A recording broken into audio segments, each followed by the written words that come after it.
It is 4 p.m. We're bringing developing news to the stories behind headlines. This is Storyco on the Story Conference. I'm Ed Lingao. Some stories we're watching this Tuesday, April 14. Ramil Madriaga, the self-proclaimed bagman of VP Sara Duterte, appears before the House at the resumption of the VP's impeachment proceedings. He claims that 125 million pesos in confidential funds of the OVP were spent in less than 24 hours in 2022 and not over a period of 11 days. He made the claim in a sworn supplemental affidavit read before the Justice panel, where he disputed earlier reports on the timeline of the fund usage. Madriaga alleges that the cash was moved in a December 2022 operation involving multiple locations and recipients under direct instructions of Duterte. Finance Secretary Frederick Go says the government's suspension of excise taxes on LPG and kerosene is a targeted measure.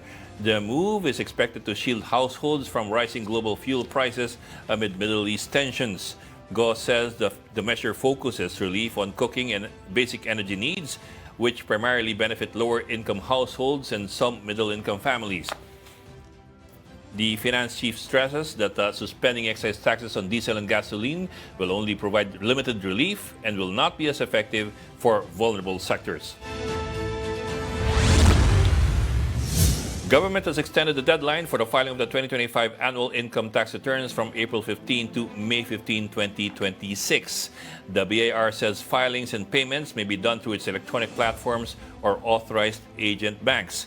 President Marcos said the extension was granted amid rising costs of goods and fuel to ease the burden on Filipino taxpayers.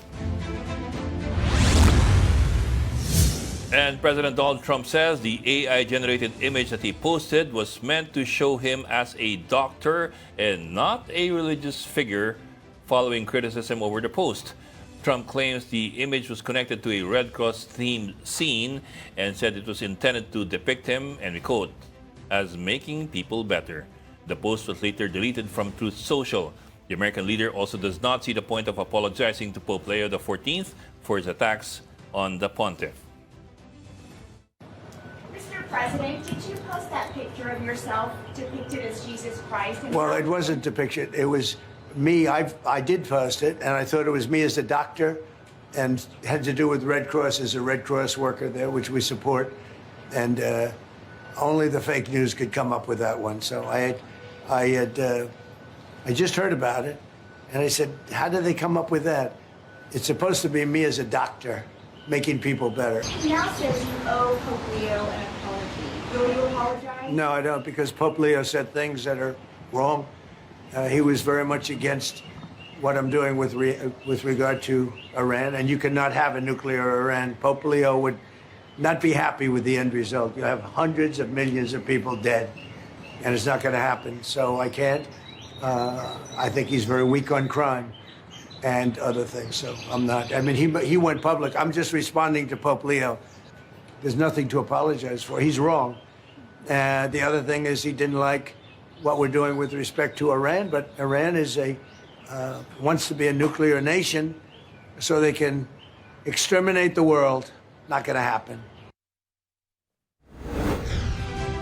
And so that was the U.S. president saying that his AI image was meant to depict him as a doctor, and any imputation that it depicts him as Jesus Christ is fake news. And joining us today, Starcon's resident political pundit at gumagala-gala pa rin sa lansangan, si Mr. Ronald Llamas. Good afternoon. A very explosive afternoon. Oo, pabalik ka na ba? Pabalik na. Oo, mambiyahe ka na naman. At least ngayon mas maiging ang signal mo. At least aabot ako sa safe house mamaya. Oo nga, tama-tama. Sige, abangan natin yan. And from Parañaque, mas malapit dito, from the Philippine Star, Editor-in-Chief, Ami Pamintuan. Hi everyone. Ako walang pambiyahe. Oo, ba't ka naman mabiyahe eh? Taga Parañaque ka rin eh. Teka, pareho ni Ronald eh. May panggasolina pa eh. Oo. And then sabi naman ni Ronald, di naman kanya yung sasakyan eh. Oo, kay Bishop to sasakyan ko eh. Oo. Powered by holy water yan. May reaction mga bishop dyan kay, dyan kay Donald Trump na yung post na yan. Ano sabi? Siyempre. Ano sabi? Ano sabi? Siyempre. Ano, ang sagot Napaka- dyan ng ang reaction dyan sa sinabi ni Trump na doktor daw siya doon, Jesus Christ. akala nila utu-utu lahat ng tao, no? If you look at the image, medyo hindi siya mukhang doctor's coat. Hindi, wala pa ako na-meet na doktor na may ganyang mga makikintag You see the sa flowing robes and the sleeves that are so wide that they Oo. they're what hindi inches, several feet yung width ng sleeves eh. Kaya nga, pati yung nasa kamay niya, ano yun? Magic ano yun? Malay mo flashlight Ano yan? titingnan yung yung Wala akong kilalang doktor na Holy Week, meron Holy Week ganun. kasi kinumpara siya kay... Di ba nung Holy Week, yung kanyang spiritual advisor, kinumpara siya kay Jesus Christ. Oo, Oo, di ba? talaga, no? May diferensya, no? But Oo, dahil Ay, kwan ganun daw, maniac. convicted din siya, nag-bear din ng false witness laban sa kanya, pinarusahan din siya. He was also crucified publicly, politically. So, grabe, nung pinapanood ko, tawa ko ng tawa. Oo nga. But take note of his And pushback unfortunately, today. no? Ang pushback niya today, any attempt to insinuate that he's depicting himself as Jesus Christ is fake news. So, Well, it looks like Jesus Christ. Sige, So, kasalanan i-insinuate niyo na yun. natin. Ayan, no? May nakita mo na ba kayong doktor na ganyan? malay mo ba, kung doktor nung panahon ni Jesus Christ. Jesus Christ. Pag hindi pa Kaya doktor nga tawag ganun mga yung yun, reaction mo they were dyan. just healers then. So, you know how it is, reality is a very strange thing sometimes. Oh, but anyway, teka, Ang hilig. it's a major news day today. You have the impeachment Yeah. process, the impeachment hearing. I think it's still ongoing sa lower chamber with the Justice Committee. Bok, we do have a mojo there. We have a reporter there. But in the meantime, Yeah. Ami, ikaw, ano nakikita mo ng mga na pumutok na headline from that hearing? Hindi ko masyadong sinundan, pero yun na nga, na yung 120 million confidential funds, di lang daw 11 days na ginastos. 24 hours. Gone in 24 hours. Tapos yun na nga, napaiyak daw siya nung tatakbo daw sila BBM and Sara, no? Saka yung isa pa na nagbigay daw siya, pati si former ombudsman, nasabit. Meron daw siyang delivery. At saka yun na nga, yung link nga dun sa Farmally during the campaign na matagal na naman nating suspetsa yun, Yan, yung mga highlights. Nagbigay siya ng mga Highlights na pangalan. nakikita ko. Pati yung kapatid ni Tony Yes. Yang, I think, dinawit niya. Pero iniimbestigahan na rin siya, di ba? Si Tony Yang, iniimbestigahan na yan dito eh. Ikaw may na-miss ba ako, Ronald? Hindi ko masyadong binantayan eh. Well, basically naman na sinasabi niya na siya ay isang insider, no? At trusted siya. Kaya very important yung kanyang testimony, although hindi pa ganun ka-decisive dahil baka meron pang mga additional information na isisiwalat siya sa mga susunod na mga hearing o kaya sa pagdating sa trial sa Senado. Paano, yung purpose lang naman yan, di ba Ed? Ang purpose lang naman yung Justice Committee ay tignan kung may probable cause. Probable cause. Hindi pa naman lalabas din lahat ng ebidensya. Kumbaga sa, Halimbawa, Sige po.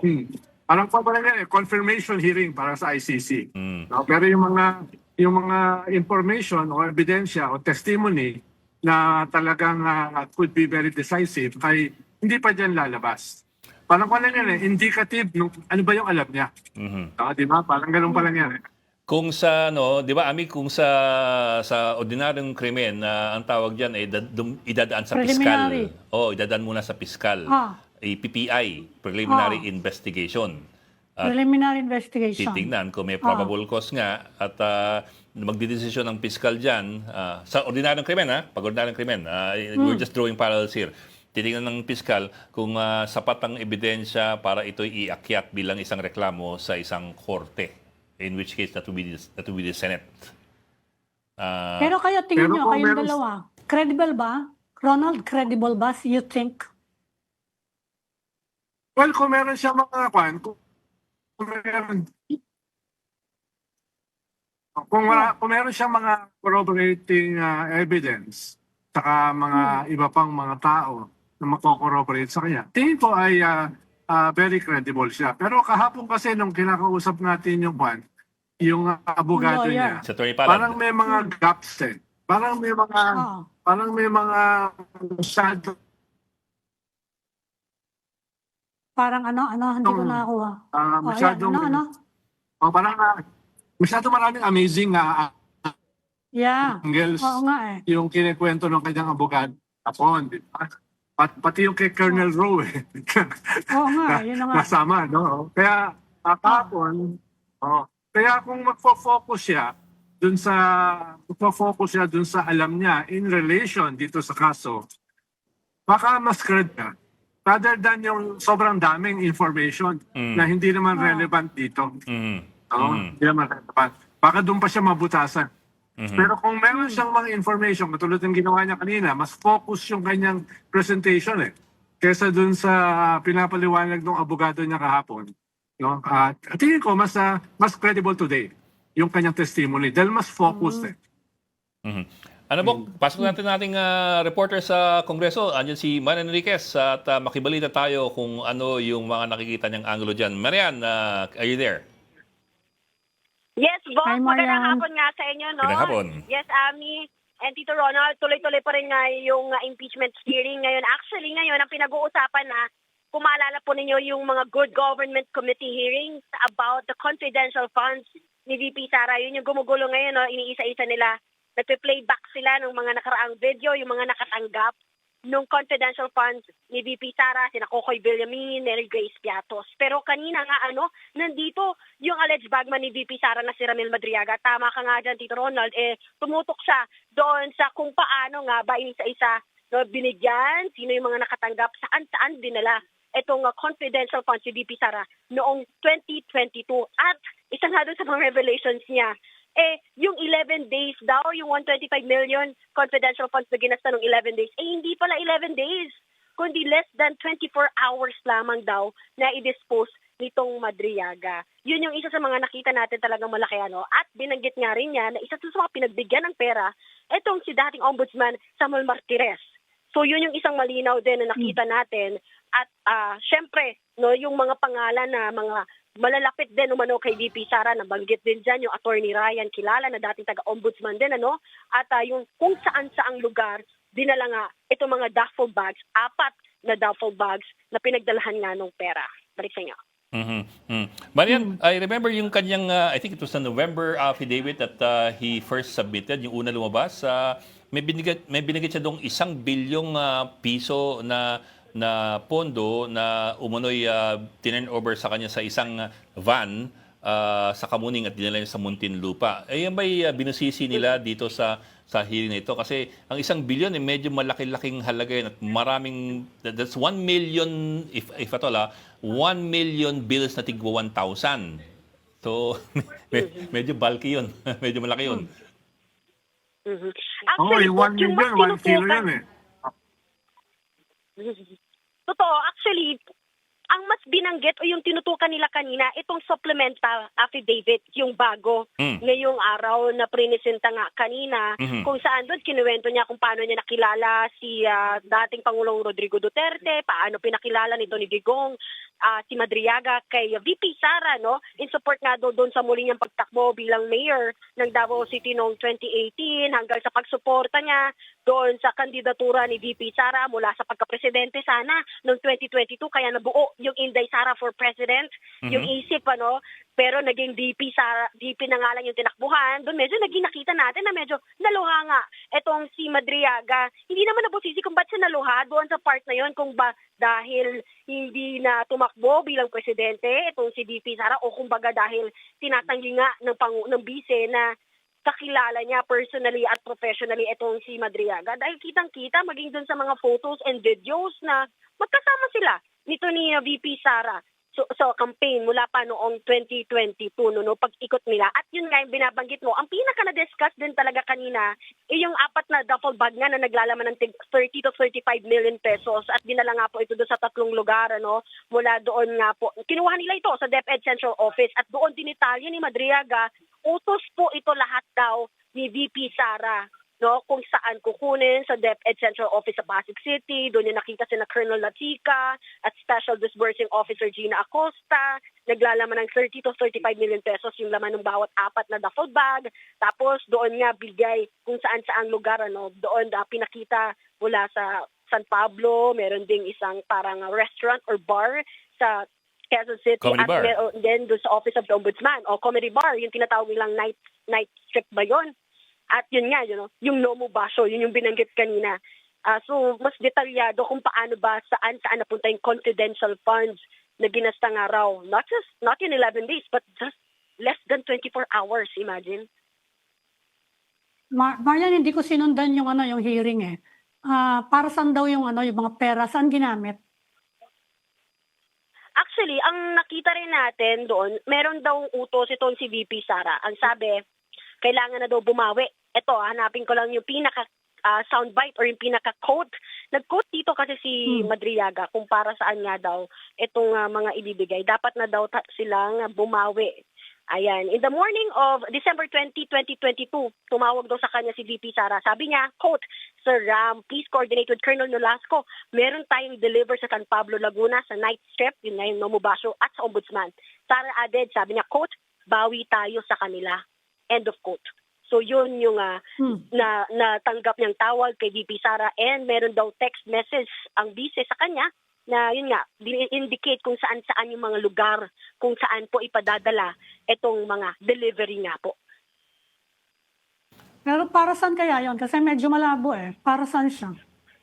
Anong ibig sabihin nung... Bawi. O hindi ba nalinawan Bawi tayo. yun? Oo, ano yung bawi tayo? Hindi siya Ano yun? nilinaw. Actually, nga yung mga kaso din ng ibang tanong na pinipigilan nga rin dito dahil po pagpapaalala po ni Chairperson Jervy Luistro, clarificatory hearing lang ito. Kung ano lang po ang nakasaad sa affidavit, yun lamang po ang pwedeng iklaro. Kapag medyo probing questions, inaawat na po talaga at pinapastrike sa record ni Congresswoman Jervy Luistro. Marami-raming questions yan na sobrang dami na sinita talaga ni Chairperson Jervy Luistro dahil bawal nga po at dahil sa Senate trial na po yun dapat tanungin. So lahat po nito, kung ano lang po yung nakasaad sa affidavit, yun lang ang pwedeng tanungin.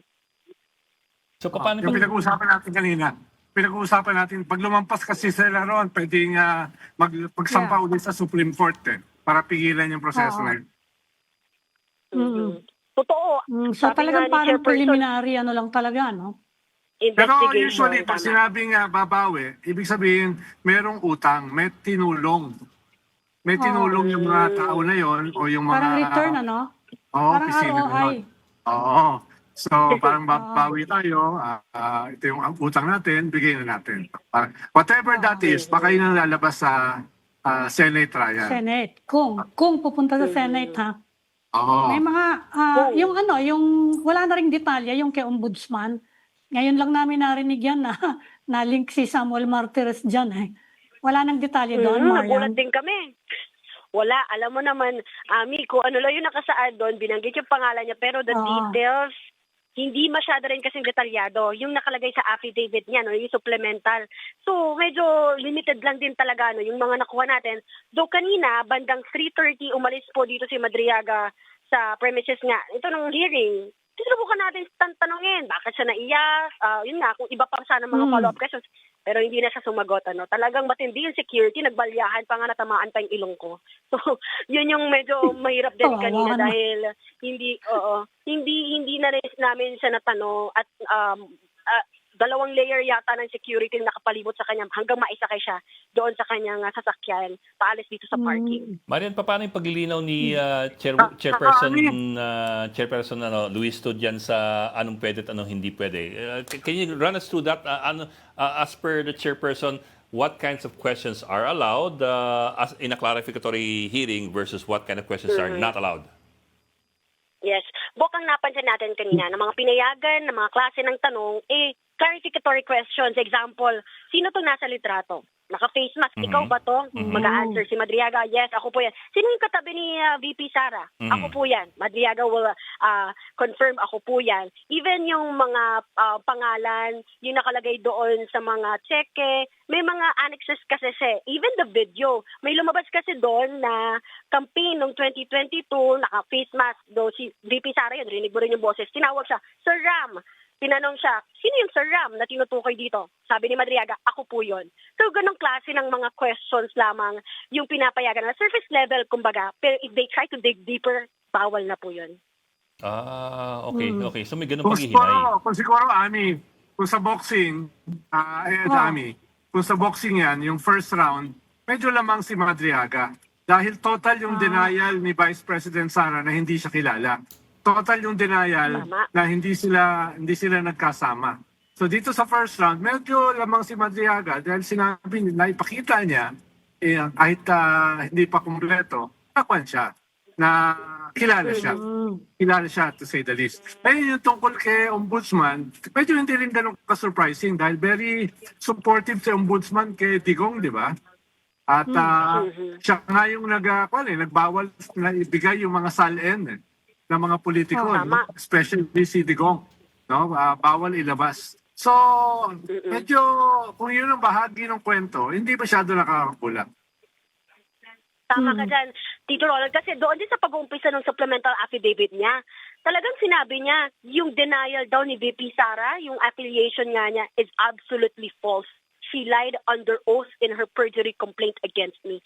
Talagang sinabi niya na, yung sinasabi ni VP Sara na hindi siya kilala personally and professionally, hindi raw yung totoo. At yun nga, true enough, inilatag niya kung paano nakilala niya si dating Pangulong Rodrigo Duterte, paano pinakilala ni Digong, yung anak niya si VP Sara sa kanya, ano yung mga conversations nila, may quotes saka kung sino-sino yung mga kakilala niyang tao na malapit din. At makikita mo, kasama ni VP Sara from the campaign up until now.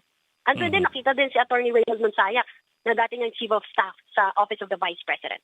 Pero Marian, meron bang was he able to present or was he made to present any corroborative evidence in terms of, for example, kasi yung duffel bags na turn over daw sa kanya para dalhin sa 3 lugar and so on down the line, was he asked or was there any opportunity for them to make him prove the veracity of these allegations or these assertions? At this particular point, kasi I don't know if that's for a future date. Ang mga pinakita niya rito, Bok, meron siya sa mga annexes kung saang mga klase ng van or sasakyan inilagay po itong mga duffel bag. So, nandun din sa annex niya, no, yung mga binabanggit niya, may mga Land Cruiser, may mga FJ something pa na Defender, mga yun yung mga pinakita niyang pictures ng mga sasakyan and even kung saan-saan nga po raw pinadala. Kung round 1 kay Madriaga, ano naman kaya magiging sagot ng VP camp? Meron na bang tayong, kasi mukhang hindi nagpa-participate, ano? Meron na bang any new word from the camp kung haharap sila dyan or whatever? Nakita natin kanina dito si Attorney Michael Powa, no, isa nga doon sa mga legal defense team ni VP Sara. Siya ay pumunta kasi pinasabi na po siya ng House Committee on Justice as former DepEd spokes and Chief of Staff ni VP Sara. Pero kinumpirma nga niya na hindi dadalo si Vice Presidente. Gayon din yung the rest of the legal team. Dahil nga, di ba, naghain na sila ng petisyon, kini-question nila yung constitutionality nitong sinasagawang pagdinig. At hindi nila kinakilala yung jurisdiction nga ng House Justice Committee. So far talagang mukhang hindi natin sila makikita dito sa proseso po ng pagdinig hanggang sa buong April. No, so I think mukhang hindi na talaga natin sila makikita rito. Tapos na ba? Pero di ba, Marian, nandiyan din si Juan kanina, si Congressman Marcoleta. Oo, nandito rin siya. Actually, kasi Nagtanong din siya, di ba? kami.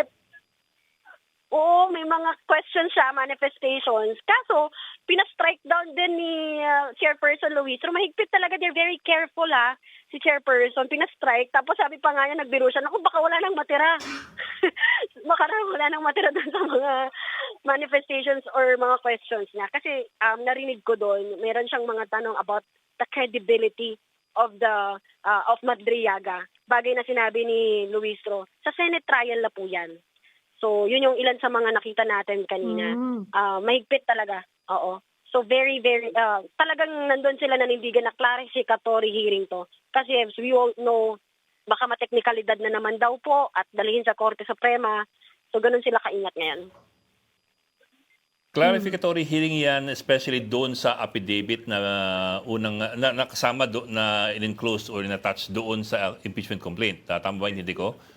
Kumbaga, walang kinalaman dito o hindi kasama rito yung handwritten letter na inilabas ng abogado ni Madriaga kahapon, si Tony Palad.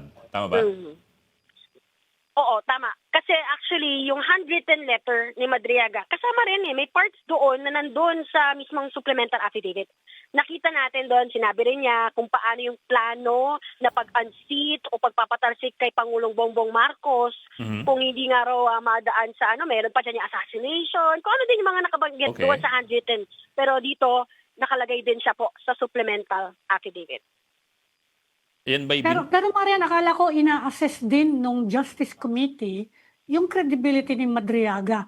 So hindi ba pwedeng questionin ng ibang kampo yung din credibility na yon during that hearing, clarificatory?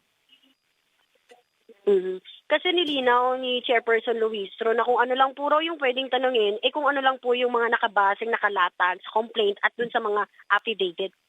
So, yun ang nilinaw Parang mukhang tinitingnan lang nila kung gaano baka credible siguro magsalita itong si Madriaga. Oo nga. Pero kung paano kalalim, kumbaga hindi na pinayagan din magtanong Talagang very lang, on the surface level. Is there going to be a day 2 for Madriaga? Sorry? Is there going to be a day 2 or day 3 for Yan ang- Madriaga yan sa ang- komite?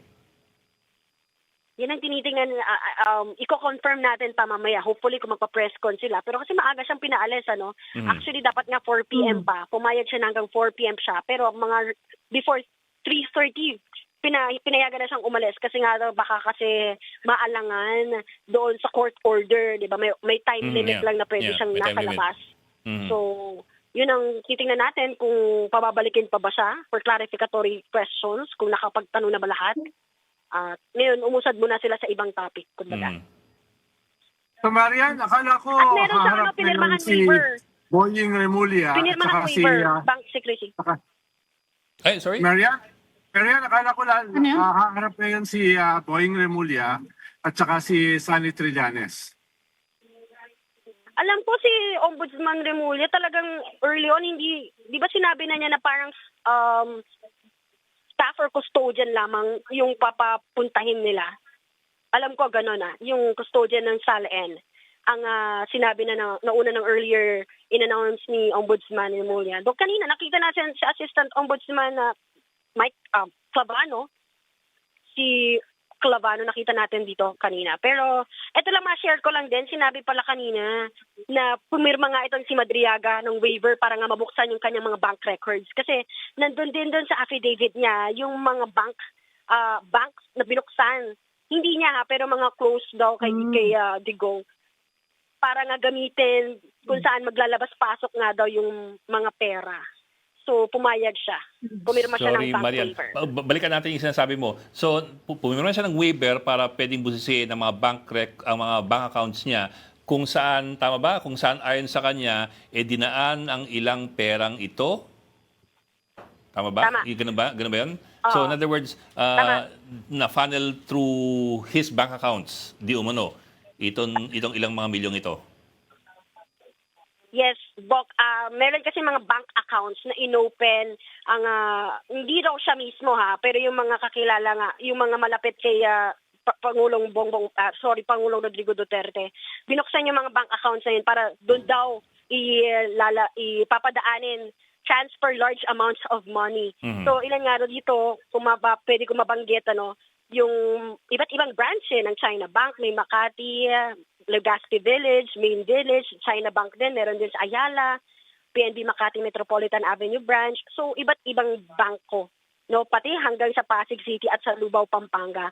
So dito nga daw prinoseso yung mga pang-intelligence operations daw. Sabi daw sa kanya na PRRD, doon daw dadaan. And for laundering, yung nakasulat sa affidavit niya.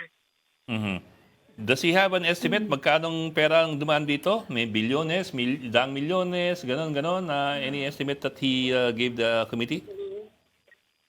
Actually, kanina, si Kabataan Party List Representative Reneco, narinig ko, tinanong pa niya, kasi she was trying to compute sana how much yung total money na dumaan sa kanya. Tapos, sinabi niya over $1 billion daw yung dumaan talaga pera sa kanya. So, yun yung babalikan pa natin, kwentahin natin ng isa-isa. Pero yun yung narinig ko. Yeah, but that should come out in the bank records na he's Tama. signed over a waiver Yeah. for. Mhm.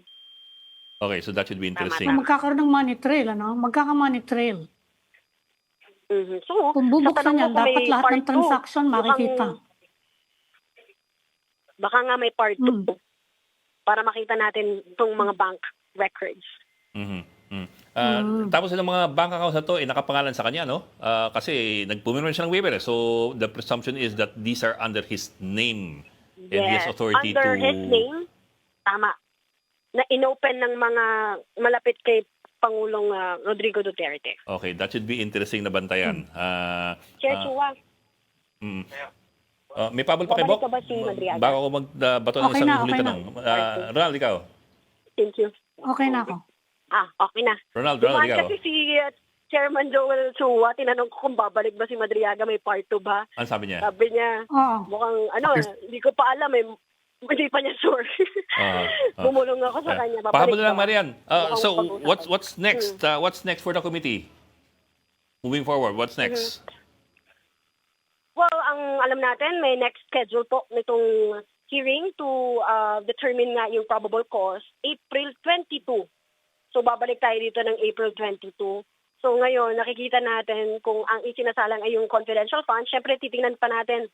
Kasi, di ba, matatandaan niyo po, pinasapi na nga yung mga SALN sa ombudsman. So, aalamin natin yun. Titingnan kung may unexplained wealth itong si VP Sara, pati na rin yung mga financial statements ng kanyang asawa, ng mga negosyo nilang asawa. Ngayon nga, sinabi ni Luis Ro kanina, 4 na petisyon na yung naihain para ipatigil itong impeachment proceedings ng Kamara laban kay VP Sara. Imagine, ganun karami na, Well, kung maalala po ninyo kahapon, naghain yung asawa ni VP Sara na si Atty. Man Scarpio.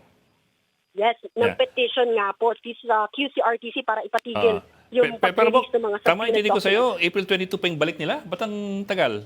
Did I understand you correctly? April 22? Yes. Ang balik? April 14, 22, and 29. Ay, tama ba? Once a week 22 lang? Pero yan, and 29. paano Once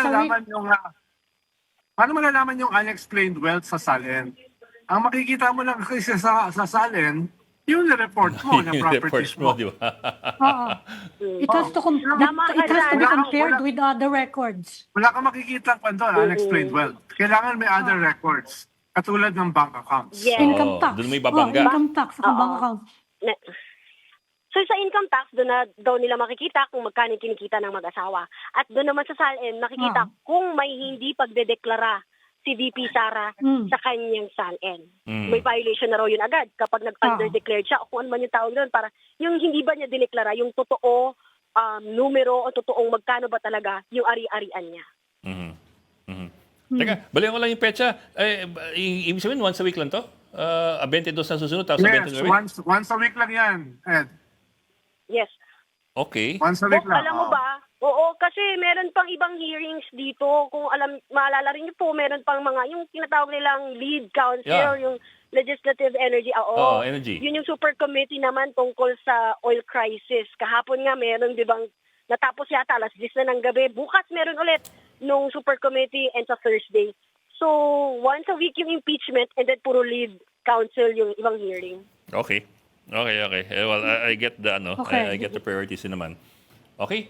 Meron pa? Ronald? Okay. Okay na. Okay 3 to na. 4 hearings lang. Yes. Ano? Well, ang alam ko kasi, ang alam ko ay harap din si Trillanes tsaka si former Ombudsman Carandang. No. Ayun, siguro matyagan na lang ni Marian kung kailan lalabas yung mga yun. But this week wala na siguro. Next week na lang susunod. Baka sa susunod na araw, ng mga araw ng pagdinig siguro, yan yung abangan natin. Kasi ngayon, ang pinaka-highlight, kumbaga si Madriaga eh. So tingnan natin kung Sige, iko-confirm rin Okay. natin yan kapag nagpa-press ka mamaya. Salamat. Okay, maraming salamat ang ating News 5 Thank you, correspondent sa Marian. Kongreso, si Marian Enriquez. Thank you, Marian. You're watching Circon on One News. Tama, sir. We need to take a break. We'll be right back. This is the Story Conference Group or the Storycon Group.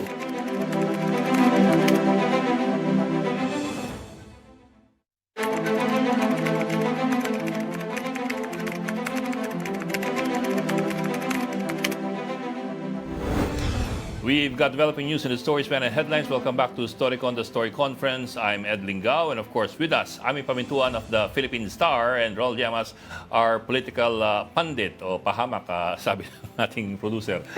And now joining us, sorry Ronald, wala kasi dito eh. And now joining us this afternoon, sarap ng tao ni Ami, is former Congressman Mike Defensor. Congressman Mike Defensor, thank you for joining us and welcome back to Storycon. Yes, Ed, good afternoon. Hi, Ma'am Ami, and of course, Secretary Ronald, magandang hapon po sa inyo lahat. Magandang hapon. Nga po. Sir, pareact muna doon sa nangyari kaninang umaga at ngayong hapon doon sa Justice Committee hearings. Before we go into anything else, it's the most urgent story today, yung appearance po ni Ramil Madriaga. Well, una sa lahat, actually hindi ko na pinanood din. I just saw the snippets of yung umiiyak si Madriaga. Pero nabasa ko yung affidavit at ako nagugulat talaga dahil ako naging congressman, nakasama ko si Diong first term nung 11 Congress at nung presidente siya, nandyan ako sa Kongreso. Parang barkada to si Madriaga, lahat kasama siya sa lahat ng usapan. Kaya nagugulat ako, natatawa doon sa storya na kinikwento niya. Alam mo nung presidente, si Presidente Duterte, and I was a congressman and more or less one of the senior congressmen, siguro nakasalubong ko lang ang Pangulong Duterte ng 2-3 beses na okasyon pa. And masyadong fantastic yung mga kwento niya na kasama siya sa ganitong ginawa, kandidatura, binigyan siya ng pera, binigyan siya ng ganito. Talagang kagulat-gulat. At nagugulat din naman ako dito sa Justice Committee, bakit pa nila pinayagan yung ganitong mga pagkikwento o yung ganitong paglalabas ng kwento na walang kabase-basehan. Tanungin nyo lahat ng congressmen, tanungin nyo lahat ng mga nakasama ni Digong na nandyan, maging yung speaker, hindi ganyan yung naging relasyon kay Pangulong Duterte, tapos siya parang anak, parating katabi, parating kasama sa lahat ng usapan. Yun ang kagulat-gulat para sa akin. Pero sir, di ba nung Mike, panahon ni Digong... Sa total denial kasi si Vice President na hindi niya nakilala, hindi niya na-meet yan. Paano yung mga pinakita niyang mga video, mga pictures na magkasama sila? No, paano total yung denial ni Vice President? Hindi niya kilala nakasama yan. Pero kung Yes. may papakita na maraming mga pagsasama sila, medyo pa yun. Puntos yun labang kay Vice President. Well, para sa akin kasi, Sek, alam mo, kumampanya si Pinoy. Kami kandidato sa Kongreso. Kandidato ko sa syudad ng Quezon City. Pagka may lumabas na tao, sinabi kaibigan niya ako, kasama niya ako, immediately sasabihin ko, hindi ko yan kilala. Tapos paglalabas ng picture, yung pala, nasalubong mo sa kampanya, nasalubong mo sa isang okasyon, nagpa-picture sa'yo. So, hindi siya pwedeng maging batayan na lalo't kami, mga politiko, o lalo kami na nasa forefront ng mga ganyang mga pagkakampanya, pakikisalamuha sa tao. So, ang bigat naman yun. Siguro, ang mabigat kasi sa kwento ni Madriaga, fantastic yung kwento niya. Binigyan siya ng 25 million, pambili ng motor, daang-daang milyon, kinukuha niya, hinahapot niya, pagkatapos yun pala, nag-kidnap siya. Pagkatapos, yung mga ganun, kalaban niya si Harry Roque doon sa pakipaglaban niya sa mga magsasaka, at pinakulong siya ni Harry Roque doon sa kidnapping. So, yun yung fantastic sa akin. Maaaring magkakamali kami bilang mga politician. And I would think lahat kami, including Pinoy, including lahat ng mga taong to. Pero yung sasabihin mo totally, hindi mo kilala, which is totoo naman. Kung minsan talaga sasabihin mo, hindi mo alam at may mga picture na ilalabas tungkol sa'yo. Pero yung kwento kasi ni Madriaga, masyado namang, masyadong palabas ang kumbaga pamangkin o kasama ng pamilya, yun ang nakakagulat para sa akin. And bakit pinayagan naman ng Justice Committee yung gano'n na hindi mo na nila pinet o hindi mo nila tinanong talaga paano nangyari ito, paano yung abot sa'yo ng pera. Yun ang kagulat-gulat para sa akin. Well, sir, you're speaking from your experience. Sabi nga ninyo, nung kayo nakasama si Digong sa Kongreso, you've only seen him mga once or twice doon sa mababang kapulungan. But I also remember din po yung mga kwento noon na nung congressman si dating Pangulong Duterte, hindi niya gusto yung trabaho sa Kongreso at medyo tinatamad siya dahil namimiss niya yung trabaho niya bilang alkalde.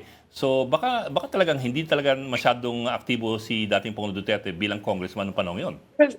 Yes, actually I was referring more on dun sa nung presidente siya kasi ang nangyari sa amin noon, I think I saw him once nung nagkaroon ng pagpapalit ng liderato sa Kongreso, tapos may isa pang nangyari na okasyon na speaker si Alan Cayetano. Pagkatapos nung kasi nagka-COVID, so talagang ang hirap harapin o makausap ang presidente. Doon sa kanyang affidavit, lahat na lang ng kwentuhan kasama siya, di ba? Nung kampanya pa lang ni Duterte, nung kampanya na si Inday, yung pag-aayos na alagaan mo yung anak ko, para bang lahat kasama siya, pati yung security, intelligence, yung hepe, yun ang kagulat-gulat para sa akin. Mm-hmm. Anyway, sir, you had... Ami, go ahead. Hindi, kakambyo ako pagkatapos niyo. Okay. But anyway, sir, your point kanina na fantastic yung mga amounts being brought up by Madriaga. I think everybody's also thinking the same thing na it has to be established firmly what the amounts were and where they were delivered and if there is any other evidence along those lines. But on the other hand, sir, siya pa'y pumirma ng bank waiver, bank secrecy waiver.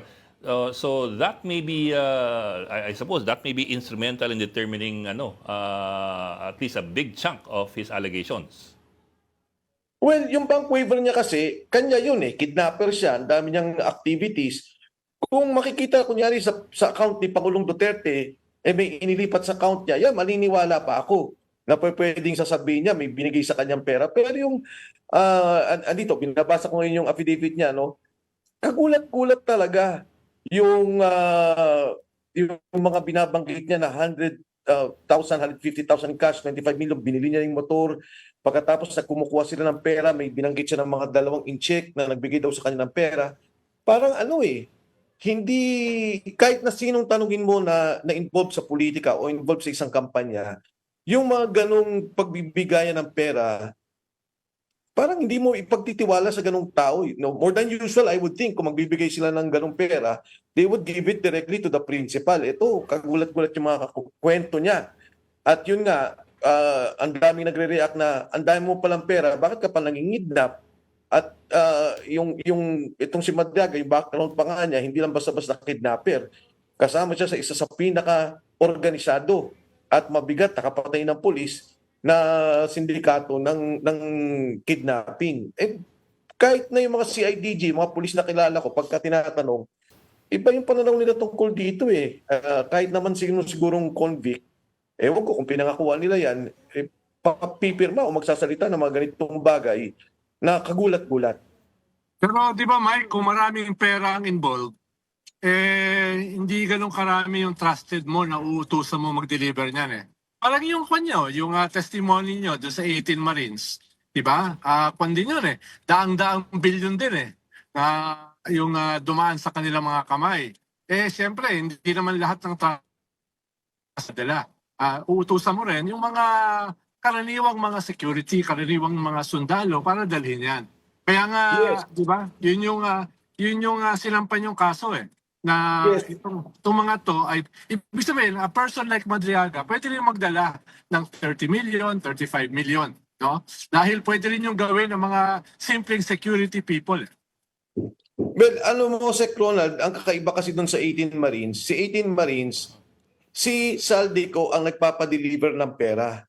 Siya yung nagpapadala ng pera sa mga tao. So kakontak niya yung mga tao, i-confirm na deliver ba? Ito, yung mga tao ang nagbibigay. Ang hindi ko nga kaya binabanggit ko na kung ikaw magbibigay kunyari sa isang kampanya, sa isang kandidato, and ganun kalaking pera, ikaw magdadala. At harapin mo yung kandidato kung sino man yung kausap niya na ito nagbigay ako ng pera. Pero ito, ang kinikwento ni Madriaga kasi siya ang kumukuha na meron daw siyang 2 kausap na nagbigay ata ng 100 million, 100 million at saka yun, sa mall sa Lubao, at meron pa daw isang 84 million na mga, 84 million ba? Basta binabanggit niya, siya yung kumukuha ng pera. Kaya yun naman ang nakakapagtaka. And katulad ng binanggit ko, Sec Ronald, di ba sa isang presidential campaign o anumang kampanya, kung ikaw yung magbibigay, magpapakita ka sa principal. Hindi yung ganitong, yung kinikwento niya, na parang kinukuha lang niya yung pera at trusted siya, yun lang, i-deliver lang at siya nakukuha. Binuksan na rin lang ni Ronald. Segue na ako doon naman sa mga witness ninyo, Opo. Congressman. Kumusta na? May balita ba kay Orly Gutesa? Ma'am, hanggang sa ngayon po, wala pa rin the last information, and I've already told this show before. Ang sabi daw nandito sa Pilipinas at safe naman kasama yung pamilya. Pero as to the exact location, hindi ko po alam. Yun naman pong 18 na Marines, yung mga sundalo pala, not the 18 Marines, nandiyan naman po sila. Nagtatago din po sila, and handa po silang humarap at inihintay po nila yung patawag sa Blue Ribbon Committee kung sakasakali.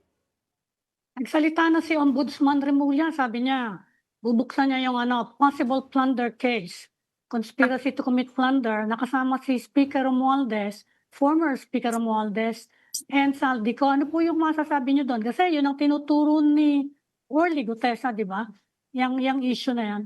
Yes, ma'am. Ang akin, ma'am, kasing opinion doon, hindi ko pa lang nakita. Of course, ako, nung unang reaction ko doon, maganda yung gagawin na magka-file sila ng kaso. Pero nung malaman kong related to the budget, medyo doon ako nagtataka. Kasi kung related to the budget na ako yung Speaker of the House o si Jesus Escudero, yung Senate President, nagkasala kami dahil yung budget na nagkaroon ng nakawan, parang malayo ho talaga, no? Dahil ang nakalagay sa batas, sa plunder case, kailangan may personal benefit yung tao na talagang kasama siya doon sa pagnanakaw ng pondo. Ngayon, no, ang sinasabi ko nga ho sana, at ako'y pampublikong nakikiusap kay Ombudsman Remulla, tingnan niya itong delivery kasi ito na yung actual delivery ng tao eh. Yung binabanggit ni Sergeant Gutesa na nag-deliver ako kay Speaker Martin Romualdez, yung binabanggit ng mga 18 Marines na kung kani-kanino sila nag-deliver ng pera, yun sana yung tutukan. Kasi kung si Saldico yung principal at yun ang tinitingnan nila, sana ho, makukuha na rin nila yung actual na talagang pagdi-deliver. At sa palagay ko naman, pagka ganun ang gagawin nila, mas matibay po yung magiging kaso natin. Kamusta Pero naman, kung Mike? budget-related, Budget-related kung daw, ma'am. budget-related, kung malversation ang ipapursue kung budget-related, sa tingin nyo, may pag-asa yon? Ma'am Ami, hindi ko pa nakakita talaga yung kaso. Narinig ko lang, yung budget-related na binanggit nila was the approval. Pero kung makikita ko naman, ma'am, yung kaso, ako naman kung gagawa ng pagkilos ng gobyerno, ng paninindigan ng gobyerno, yung sinasabi lang didiinan yung mga nangurap, wala naman yung problema. I will openly support them, and I would, of course, kung anong pwedeng maitulong para lalong mapadiin yung kaso nila, tutulong po tayo. Di ba, Mike, nung in-announce itong 18 sundalo, ay nabanggit nyo rin na may mga iba pa na mga sundalo na lalabas. Nasa na yun? Sir Ronald, sa ngayon, ang pagkakaalam ko, may mga pag-uusap-usap sila. Palagay ko, may mga, wala talaga ako. Nakita ko lang sila minsan na magkakasama, pero hindi talaga ako naka-involve sa kanila. In fact, hindi ko nakita sila personal. Nabanggit lang sa akin, nakita ko sa isang litrato na magkakasama sila. Pero mukhang kausap nila yung mga taong simbahan tungkol dito. Sila yung nag-uusap. And hindi ako nakikialam ano pa man kung ano yung ginagawa nila. But as far as you know, sir, sige, Ronald. On a different note, Mike, yung, di ba, napag-usapan natin kanina yung bank waiver ni Madriaga. Si Vice President ba, tsaka si Mads Carpio, hindi iniisip na maglabas din ng bank waiver para matapos na itong mga aligasyon laban sa kanila? Alam mo, Sec Ronald, ang isa kasing naging problema dito sa Kongreso, sa Justice Committee, yung kay Presidente Marcos na marilaw na may ebidensya, may SARO, may unallocated funds, official documents. Sabi nila, hindi daw substantial, no substance. So, with form, no substance. Pagdating dito kay Pangulong Vice President Inday Sara Duterte, ang sabi nila, with form, with substance. So, ang ibig sabihin dapat sana, kung ano na yung nailatag nila na nandun, yun na yung kasong ilalabas nila. For example, narinig kita kanina, Sec Ronald, sabi mo, dapat ma-prove nila na wala sa salin. Dapat doon pa lang sa presentation nila ng substance, pinakita na nila, uy, may bahay ka dito, hindi mo dineklara. Uy, may bank account ka dito, hindi mo dineklara. Ang sabi nila, may substance. Tapos ngayon, naghahanap na naman sila ng mga ebidensya. So I think, yun ang nagiging problema eh. Yun ang ayaw na, ako, personal, nakikita ko, fishing expedition nga dahil dapat in-establish na nila from day one, may kalokohan ka sa saliin, may pagnanakaw ka na ginawa, at may mga pera o meron kang pag-aari na hindi mo dineklara. Ngayon, bubuksan mo yung bank account ko, bubuksan mo yung mga negosyo, teka lang, ano bang hinahanap mo? Kala ko ba sabi mo may kaso ka na nung pumunta ka pa lang sa Kongreso? Yung ikaw na mismo pusa, halimbawa ako, pag nakasuhan ako, bubuksan ko, lalabas kagad ako ng bank waiver, kahit mas maliit yung aking bank account kesa sa'yo, Mike. Kaya, it's a small thing dahil wala ka naman tinatago, di ba? Totoo rin yun, Sec Ronald, pero para sa akin din, at ako, kung makakausap ko si VP Inday, ang aking advice sa kanya, labanan mo all the way. Lahat ng panggigipit nila, labanan mo. Huwag mo silang bibigyan ng pagkakataon na humanap ng kung ano nung issue, na diinang ka, na gumawa ng kung ano nung paninira. All the way, labanan niya. In fact, yung mga sinasabi ng iba, botohan na ng Kongreso para tapusin na yan, iakit sa Senado. Ako hindi. Labanan yan all the way. Ipakita talaga nila na may pagkakamali. At hanggat nila napapakita to, wala din silang karapatan na magbukas ng kung ano-ano. Di ba parang yung sabi mo sa Ronald malit na bagay. Totoo din naman yun. Pero bakit kayo nagsampa nang wala pala kayong hawak na ebidensya? Bakit kayo nagsampa na wala pala kayong alam na kasalanan?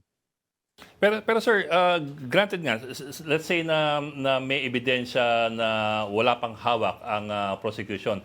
But also the mere fact that the Vice President's camp also wants to put a stop to what they call a mini trial in Congress, when they can, kung wala talaga ebidensya na hawak yung prosecution, they can have it dismissed outright, either by the lower chamber or by the Senate Impeachment Court. So if that is the case, it's a lot easier to just go through with it and not try to stop it before it even starts. Ang sabi kasi nila, Ed, there is already form and substance. And based on that, yung grounds nila should be the basis of the voting. Ngayon, kung magbubukas sila ng kung ano nung ebidensya, syempre, ako mismo, I would advise the legal team, I would advise the Vice President, huwag kayong pumayag, labanan nyo yan all the way. Ngayon, kung ang Kongreso naman, ang pananaw nila, tapos na, eto na, nakita nila yung ebidensya at naniniwala pa rin sila na talagang dapat magkaroon ng impeachment, then they should vote on it. Pero yung parang gagawin nga nila na bubuksan nila kung ano-ano para maglabas ng ebidensya, yun ang tingin kong hindi ako papayag. Yung case, for example, ni Madriaga, sinabi nila may form and substance yun, at nagsalita nga si Madriaga, pagkakataon ngayon ng prosecution ng defense, ng mga abogado ni Vice President, natanungin din si Madriaga kung gusto man nila. Kung gusto nila. Pero kung ako yan, tatanungin ko yan si Madriaga. At aalamin ko lahat ng mga sinasabi niya dahil ako naniniwala, under scrutiny, bibigayan si Madriaga lahat ng invento niya. Parang parang ang dating sa akin, para bang ganun siya ka-close kay Presidente na para siyang si E.S. Medeldea at si Bongo. Yes, sir. I get you, sir. Yeah. But yeah, if his testimony is that vulnerable to being shot full of holes, then why not just go through with it and shoot it full of hindi holes? sila humarap? Oh. Sabi mo nga, Mike, kung nandun sila, mas madali nilang hanapan ng butas kaysa yung hindi sila dadalo. Kasi mulat sa puli, put a stop to it because it's a mini trial. Kung ganun po ang argumento, di talagang you go back to square one and Move nothing for happens. And all dismissal. the questions stay on everybody's mind. Yes. Well, actually, yun naman ang ginawa ng legal team nila, VP. Sabi nila, nagpresent na kami, sinagot na namin yung mga basis ninyo, and then it's up to the committee to vote. Yung sabi ni Sec Ronald, kung ako, sabi nga ni Sec Ronald, dapat tumarap sila. Ako din, yun ang pananaw ko. Dapat hinarap si Madriaga, kinonfront si Madriaga, at tanungin dun sa mga sinasabi ni Madriaga. But of course, legal team ni Vice President yan. Now, it's up to the impeachment court kung gusto nilang tapos na. Sabihin nila, okay, hindi ka harap, we will now vote and we will impeach you. Nasa Kongreso yan. Congressman, may nakikita ba kayong special significance na hindi nag-issue ng TRO yung Supreme Court doon sa petition as requested by the VP's camp? Ako, Ma'am Ami, kasi I do not want to, ayoko magsalita tungkol sa Korte Suprema. Marami tayong sanang inihiling na mabilisan silang nagawa ng desisyon. Well, I submit to the wisdom of the Supreme Court. Hintayin na lang po natin kung ano talaga yung basis nila. Pero ang sinasabi naman po naman kasi ng defense, parang ang nagkakaroon ng fishing expedition. But I guess, ang gusto siguro, hindi ko masabi, baka yung wisdom ng Supreme Court, tinitingnan pa nila kung ano talaga yung nangyayari talaga dyan at doon sila gagawa ng desisyon.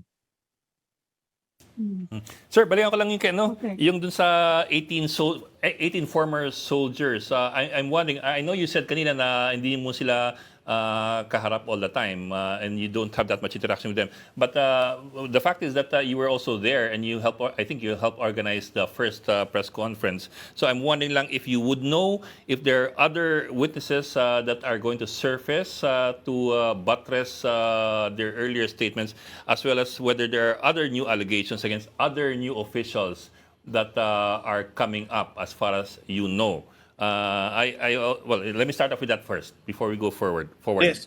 Well, Ed, from what I know kasi may mga lalabas pa. Ngayon, as to ano yung actual allegation sila, kung ito ba'y karagdagan or this will also reinforce what the 18 soldiers have stated, I'm not particularly sure about it. Pero from what I understand, marami pang mga, as I mentioned, marami kasi mga sundalian, 100 halos, and there are those who would also want to come out and to present themselves kung ano yung nalalaman nila. Mhm. On the other hand, may nababalitaan ba kayo na gustong bumaliktad? O kaya Yung baka ma'am, meron na naman dyan biglang mag-disappear? Doon po sa 18 na gustong Sa na 11, nagsalita. oo. Opo. Actually, ma'am, wala naman po ako nababalitaan pa hindi ko po sila nakakausap direkta since Yes. maybe a week or two. Hindi ko pa po sila nakakausap. Pero ano naman po, high moral po sila. Maganda po yung pananaw nila and nagkaroon ata sila ng kanilang sariling pagdadasal nitong Holy Week. May pagkakaisa sila, mga sundalo, kasama din ng kanilang mga pamilya. So, naniniwala naman ako na more or less matitibay po yung paninindigan nito at may mga lalabas pa na kasama sila na, of course, will also help boost the morale. Well, sir, I was asking in particular about whether there are new details coming out. Kasi nga, the first bunch of details that came out, medyo may back and forth na confusing eh. Like for example, in the case of the allegations against De Lima, former Senator De Lima, parang may ilang balik-balik atras abante that in the end cast aspersions or cast doubt on the allegations or assertions being made by your camp. Yung whether De Lima really received the maleta or whether she received an envelope or whether she received anything at all. So dun medyo nagkaroon ng maraming doubts dahil nga parang kalalabas pa lang sa kulungan tapos meron ng assertion kaagad na ganun tapos pabago-bago pa yung kwento. How do you react to that? Ako, Ed, ang hamon ko sa Kongreso, actually ayoko na sana kasi may krisis tayo ngayon. Ang gusto ko sana mag-focus tayo sa mga problema. Pero kung si Congresswoman De Lima, naniniwala siya na inosente siya at ang paniwala niya ay walang nangyaring ganon, ang dali nilang ipatawag yung 18 Marines. I-confront nila, tanongin nila ano ba yung nangyari. Pangalawa, kung ito lang impeachment, ikukumpara dun sa 18 Marines, itong 18 Marines ang sinasabi, 3 times a week ang delivery na halos 1 billion piso hanggang 2 billion piso on average ang delivery nila.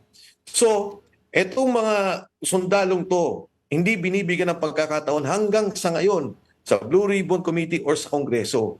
No? Ang Kongreso, sinabi ko naman yan, anytime harapin nila yan. Makikita nila ang diferensya nitong 18 sundalo kung ikukumpara kay Madriaga. Ikumpronta nila, harapin nila, magalit sila kung may mga mali o may pagsisinungaling. Pero maniwala po sila, walang pagsisinungaling, wala tong pangangatal ng pagsasalita. Patutunayan nila kung ano yung nakita nila at kung ano yung nasaksihan nila. Yung kay Congresswoman De Lima, yung nagkagulo dyan, yung nailagay siya doon sa listahan ng Congresswoman na hindi pa siya Congresswoman at that time. Tinanong ko yung 18 Marines at kinento nila sa akin, nung paglabas ni De Lima, nakikita nila, nagpunta doon kay Martin Romualdez. If Congressman De Lima will deny that, nakita nila, may dala silang mga paper bag at paglabas, dala yun ni Congressman De Lima. Nakita ba nilang ibinigay direkta? Hindi naman, to be honest. Nakita nila dahil sila yung nagpasok ng pera at yun din yung dala-dalang bag paglabas ni Congressman De Lima. Kung ilang beses, hindi ako sigurado. But again, as I've said, tanongin nila yung 18 Marines. Hindi po ito nagsisinungaling. Direkto itong magkwento. At sigurado ako na hindi ito katulad ng witness na Madriaga na puro ang lalaking kwento ang ginawa. Nakasama para bang siya yung may-ari ng pera. Anong time yung deliver hindi pa congresswoman si De Lima nun.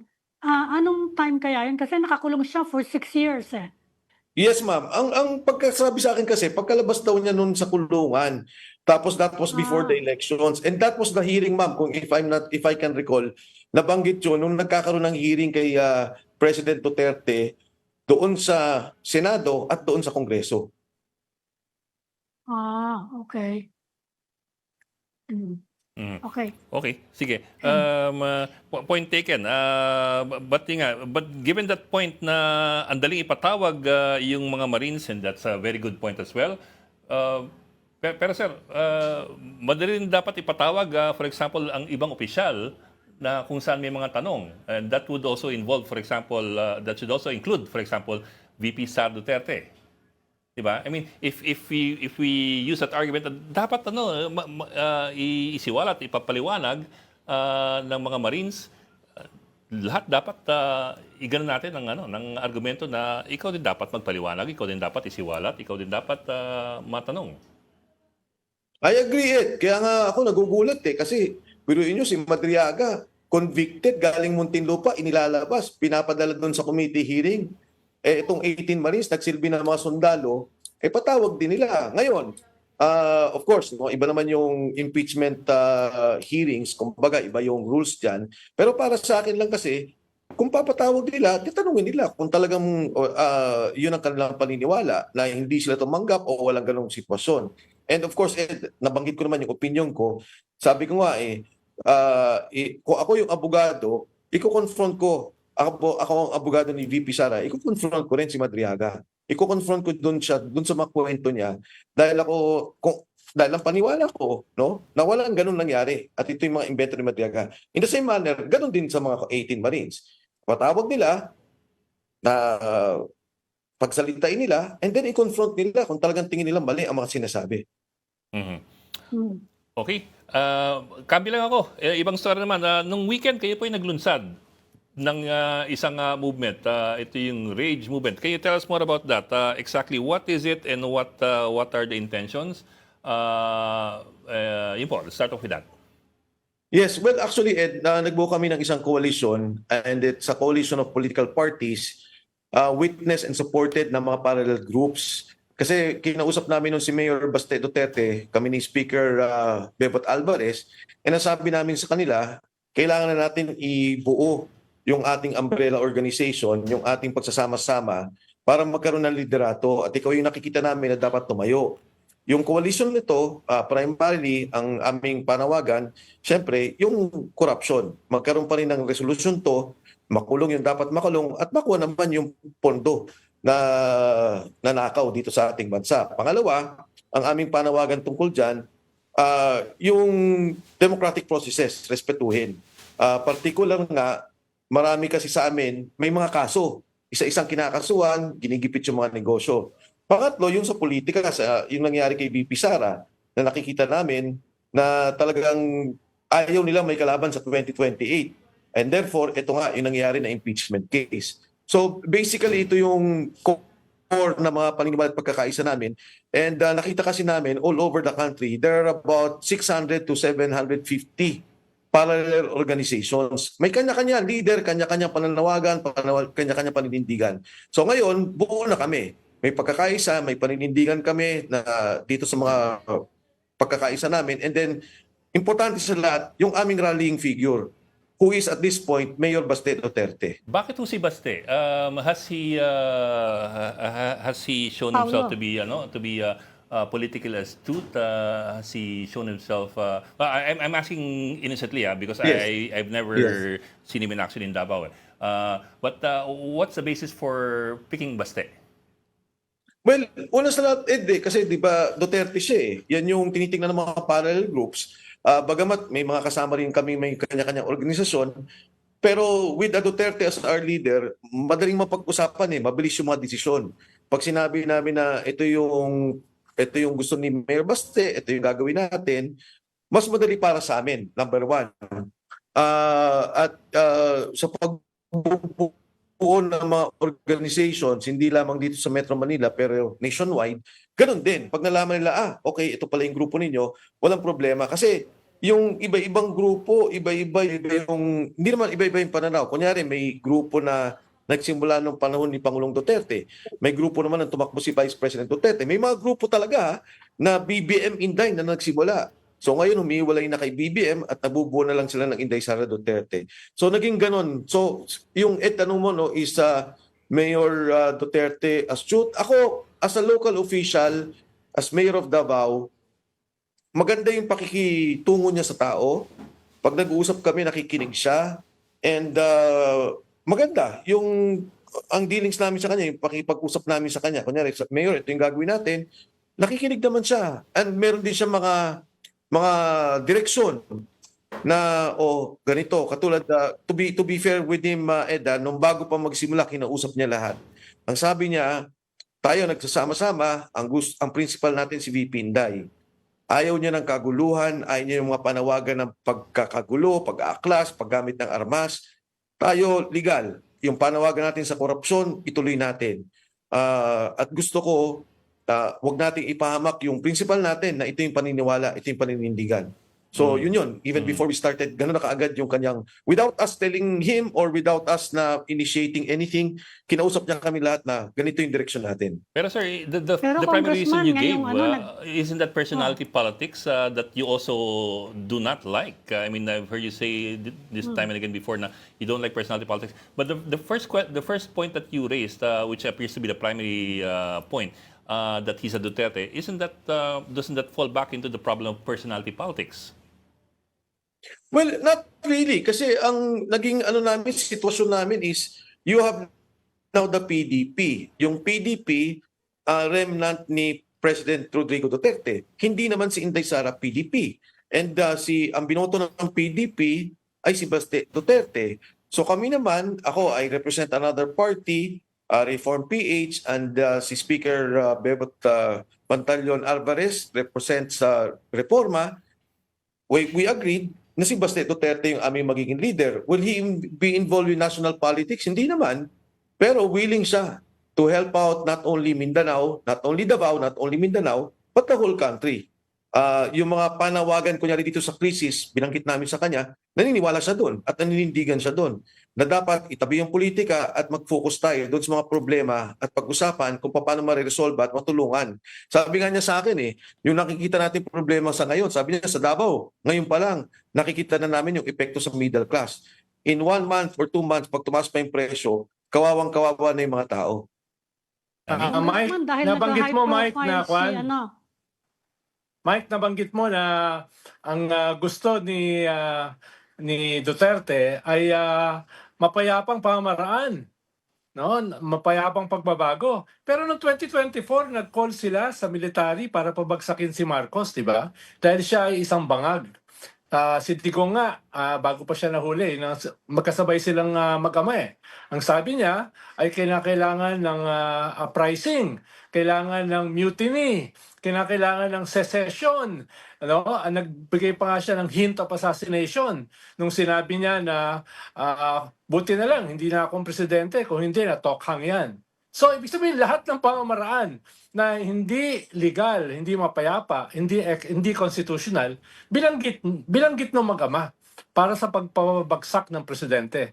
So, paano mo nasabi na ang kanyang posisyon ay mapayapang pagbabago? Public yung kanyang public yung kanilang announcement. At never nilang binawi. Well, Sec Ronald, yung binabanggit ko, yung pag-uusap namin, before kami lumabas, doon sa nagkaroon ng programa sa Rage Coalition. Nandun kami sa isang maliit na kwarto nagsalita si Mayor Baste Duterte tungkol dyan.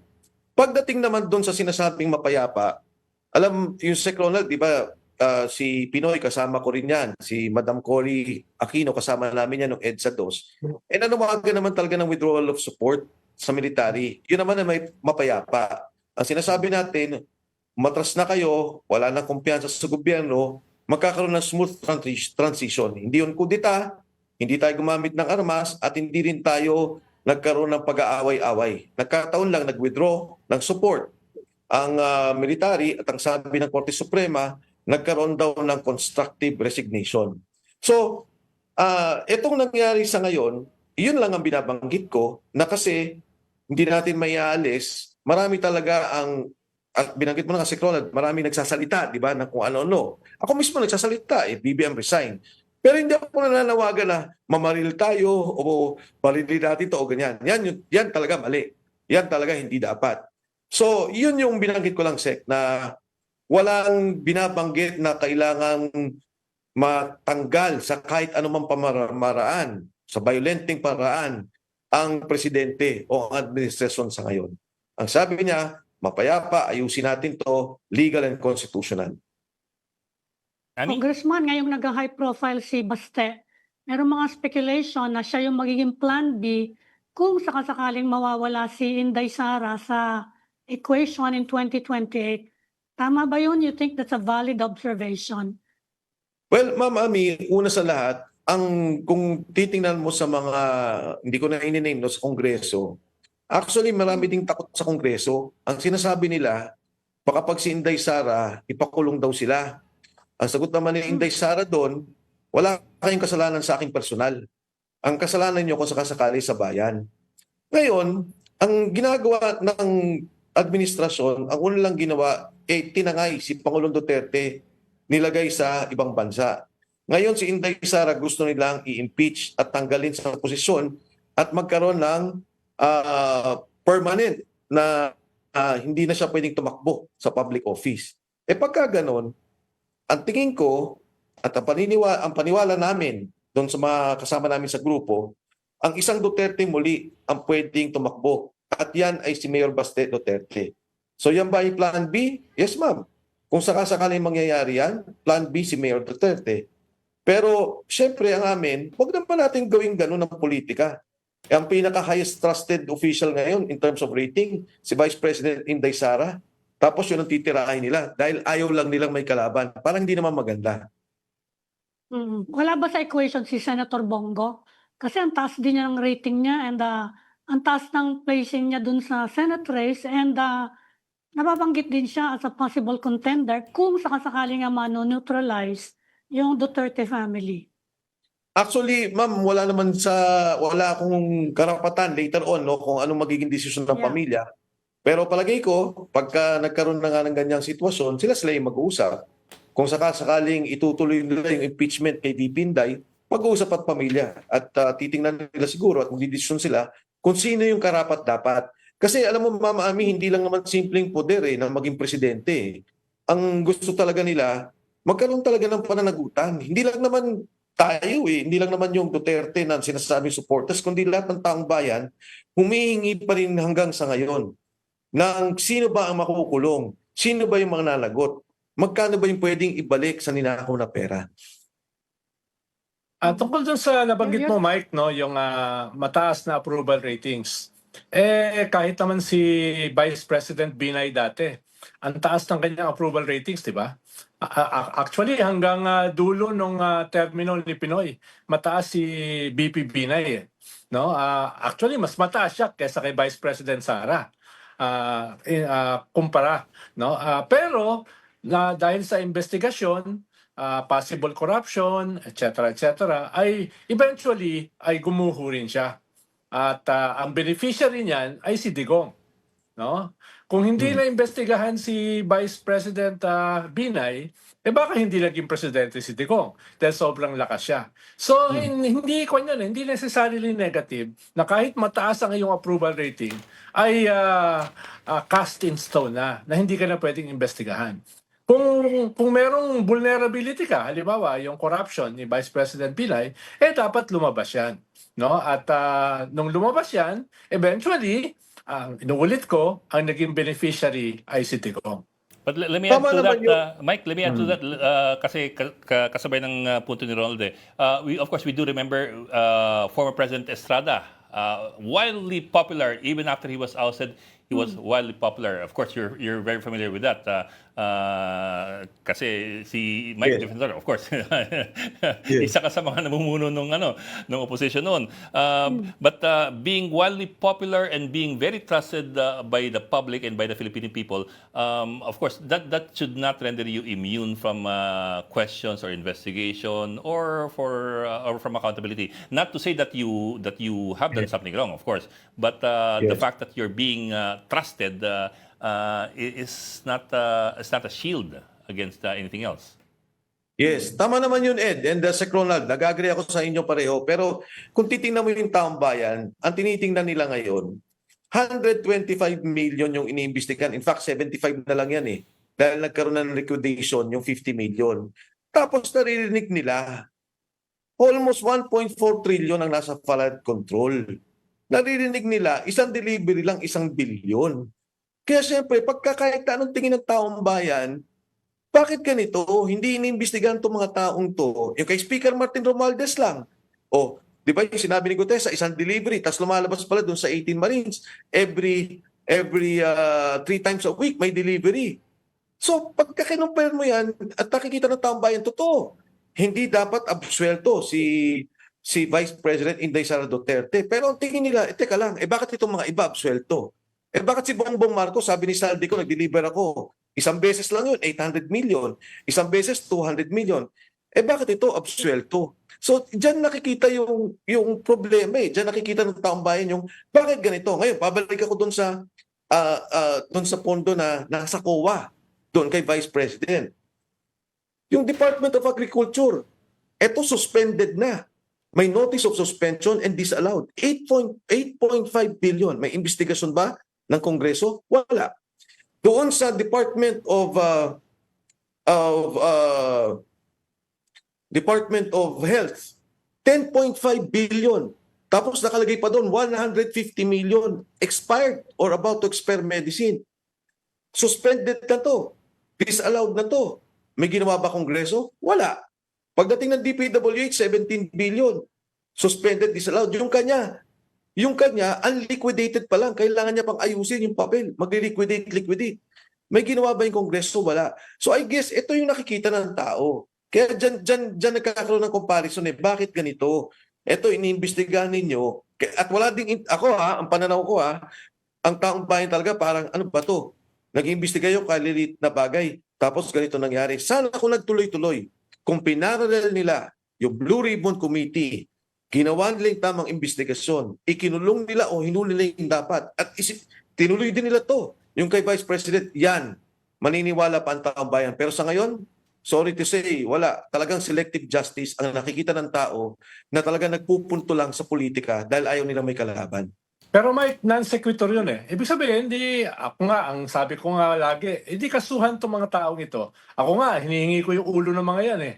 Halimbawa, si Secretary Ted Herbosa, no? Dati ko nang binabanatan yan. So, whether kakasuhan yan ng Kongreso o anuman, imbestigahan, medyo magkahiwala yun eh. Ito kasi, nag-file ng impeachment last year, pinatay ng Supreme Court, so inulit ngayon, no? So, pero ibang bagay yon.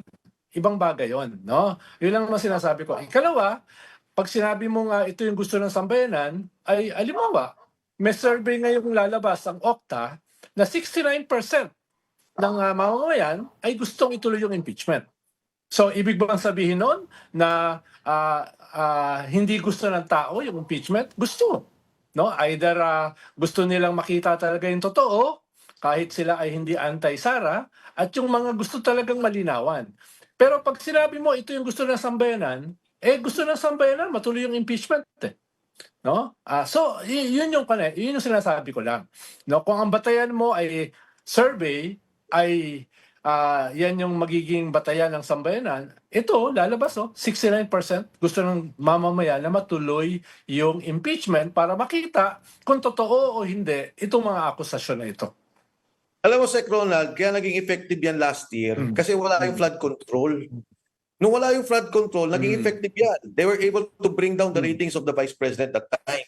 Sabi ko nga dun sa mga ilang kaibigan natin sa palasyo, sabi ko, kung bagsak pala ratings ng mga Duterte, ba't nyo pa pinatawag si Pangulong Duterte sa Senado? Ba't nyo pa pinatawag sa Kongreso? Diba? So sabi nila, hindi ko rin alam kasi Senado at Kongreso nag-decide noon. Nung araw, effective yun. Pero ngayon, wala na yan. Kasi nga, bilyon ang naririnig nila. Yung 125 billion at ngayon 75 million na lang pinag-uusapan, biglang naging mani. Hindi ko sinasabing yung binabanggit mo, Sek, na tama nga naman, ibang usapin niya, pero kailangan pa rin, correct. Tama. Pero pagka nakita naman ng tao na may proteksyon ang ICI kay Speaker Martin Romualdez, may proteksyon doon sa mga congressmen, may proteksyon sa mga senador, galit sila. Nakikita sa Blue Ribbon Committee hanggang ngayon, hindi pinapatawag yung 8 billion. Si Senator Ping ang nagsalita noon, sabi niya, galing yan kay Adrian, kay Trigip Olaybar. 8 billion nandyan. At hanggang ngayon, Sec Ronald, yung 1.2 billion na kay Adrian Bersamin pa, hindi pa niya ata na-deliver.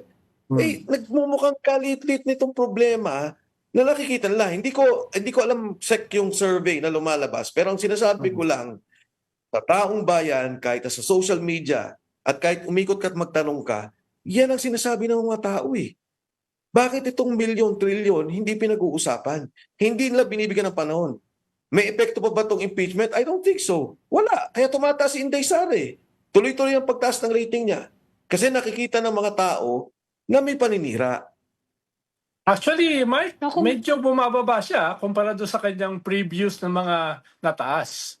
No, yun yung nung lahat ng survey, from Pulse Asia to WR Numero to Tangere at ngayon Okta. Kaya, pero ibang usapin yun, yung survey, no? Yeah, we've seen incremental... kung sinasabi mo na patuloy siyang tumataas, hindi totoo. Kung survey ang pagbabatayan mo, And that's even after she declared her intent to ang run. mahalaga naman, Mike, hindi naman yung absolute numbers eh. Ang mahalaga, saan ka nang galing before. Dahil napakataas naman talaga ng mga Duterte, di ba? Nung December 2020, 93% ang mga Duterte. Kaya ang sinasabi ko lang, pag sinabi mo na ito yung gusto ng tao, debatable yan. Dahil nga, ang marami kang batayan vantage point mo sa pagtingin nyo ay overwhelming. Sa vantage point ng mga surveys, hindi. Lalo na, wala pa namang ibang tumatayo na kandidato eh. Wala pa naman nagsasabi, si Sara pa lang eh. No? Kaya, kung yan ang batayan mo na, kasi ito yung gusto ng tao. nabanggit din ng Pulse Asia yan, di ba, Ronald? Sinabi sa atin na nung nag-declare ng presidential candidacy si VP Sara for 2028, hindi siya nagkaroon ng bump eh. Hindi siya tumaasa. I mean, statistically, yun ang napansin ng mga pollster. Ma'am, Dapat nag-declare ka, tatakbo akong kandidato, dapat umakit siya eh. Hindi daw siya, nag-plateau siya noon eh. What do you think of that naman? Yeah. Sec Ronald, Ma'am Ami, hindi ako nagre-refer sa survey as a shield na huwag siyang kasuhan. Ang sinasabi ko lang is, for a impeachment case, di ba? For an impeachment case against the Vice President, na ganong kalit yung perang pinag-uusapan nila, and of all the heads of institutions, Congress, Senate, Congress, the Justice, siya ang highest rated of all the officials. Siya pa yung nagkaroon ng impeachment. Yung presidente na may trillion na issue, billion na issue, walang impeachment. Etong Vice President, nagkaroon bigla ng impeachment. Kaya yun ang pinopoint out ko lang. On the political process, bakit nila ginagawa yun? Because ayaw lang nilang may kalaban.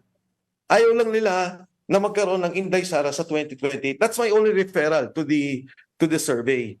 Na para bang, di ba supposedly ang impeachment process, wala na eh. Yung civil institutions mo, ang business sector, ang ekonomiya hindi nagmagalaw, wala nang pagtitiwala ang taong bayan. Ito meron eh. Siya nga ang pinakamataas sa lahat ng mga opisyalis sa ngayon. Okay, we'll have to leave it at that. Sorry mga bok, it's already 5:27. late na. We have to cut the discussion short. But maraming salamat for joining us today. And we can always have Mike Defensor back naman. Thank you for joining us Yeah. today, former Congressman Mike Defensor. Salamat, Mark. Thank you, Congressman. Ronald, Ed, Ma'am Ami, salamat po. Thank you Magandang hapon sa inyo. And of course, thank you for joining Storycon today. Ami Pamintuan, ang bossing ng Philippine Star, at Rol Llamas, ang bossing ng mga political hecklers. Once again, tomorrow, 4 p.m. for Storycon. I'm Ed Lingao, kapatid. We are one news, all sides, all the time. This is the Story Conference Group or the Storycon Group.